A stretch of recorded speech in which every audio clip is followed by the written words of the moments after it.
अभी की सबसे बहुत बड़ी खबर है कि जो चंद्रशेखर आजाद रावण जी हैं उनके ऊपर हमला कर दिया गया है। हमला करने के बाद में दोस्तों समझ लीजिए कि जो नकाबपोश लोग थे उन्होंने धूल उड़ाकर वहां से भाग निकले, उसमें से एक भी आरोपी पकड़ा नहीं गया है। इसके बाद में चंद्रशेखर आजाद रावण जी ने जिस स्तर से पुलिस लोगों को धुनाई की, बातें सुनाई, उन लोग का होश उड़ गया है।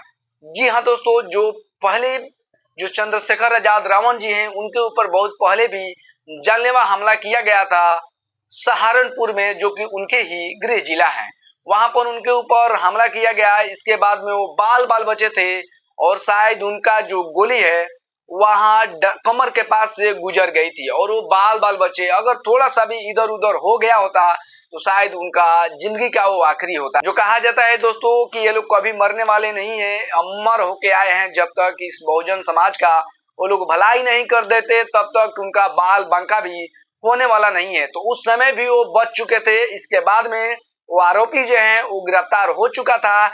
इसके बाद में अभी वर्तमान जो ये हमला हुआ है तो कहीं ना कहीं ये दर्शाता है कि जो इनका लोकप्रियता बढ़ रहा है, इससे मनुवादी लोगों में खलबली मची हुई है। और खास करके जो हरियाणा का क्षेत्र है वहां पर बहुत सारी उन लोगों में खलबली मची हुई है कि कैसे चंद्रशेखर आजाद रावण किस स्तर से जो अपना पार्टी का प्रचार प्रसार कर रहे हैं और जिस स्तर से उनका पार्टी का वहां पर प्रदर्शन हो रहा है, तो इससे विरोधियों में बीजेपी हो गई, कांग्रेस हो गई, इन लोगों में उस तरह की समस्याएं हो रही हैं और इनके ऊपर जो जानलेवा हमला करने की कोशिश किया जा रहा है वो बार बार नाकाम हो रहा है। इसके बाद में समझने वाली बात यह है दोस्तों कि जब इनके ऊपर सिक्योरिटी नहीं था, Y+ सिक्योरिटी नहीं था, तब इनके ऊपर हमला हुआ था।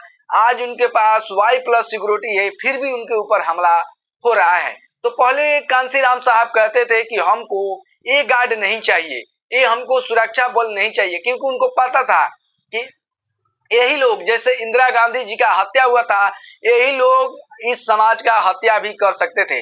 इसलिए वो ज्यादातर ऐसे लोगों से दूरी बनाकर रखते थे। वो चाहते नहीं थे कि हमको सुरक्षा प्रदान हो, क्योंकि उनको अपने समाज के लोगों पर विश्वास था, अपने कैडर लोगों पर विश्वास था कि वही हमारी जान का रक्षा कर सकते हैं।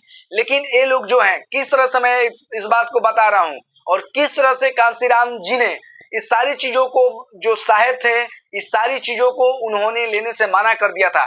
क्योंकि जब भवन कुमारी मायावती जी एक बार ट्रेन से जा रही थी तो उन पर दरोगा ने कहिए कि एकदम मारने का प्लान बना दिया था और कहीं ना कहीं गन निकाल दिया था।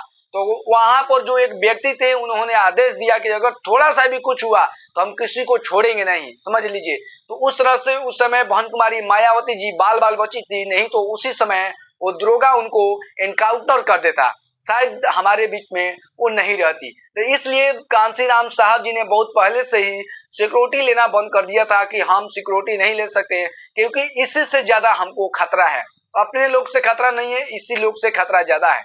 इसके बाद में दोस्तों जो इस तरह से कायराना हरकत किया जा रहा है चंद्रशेखर आजाद रावण पे, क्योंकि जो उनकी लोकप्रियता है लगातार जो है वो बढ़ रही है और ये हरियाणा में देखने को भी मिल रहा है। आपको बताते चले दोस्तों कि हरियाणा में जो जेजेपी है और आजाद समाज पार्टी है, उन दोनों का गठबंधन है। जो दुष्यंत चौटाला है, इसके बाद में जो चंद्रशेखर आजाद रावण है, दोनों लोगों का गठबंधन हुआ है। 20 सीटों पे चंद्रशेखर आजाद रावण जी लड़ रहे हैं और 70 सीटों पे जो जेजेपी है वो लड़ रही हैं।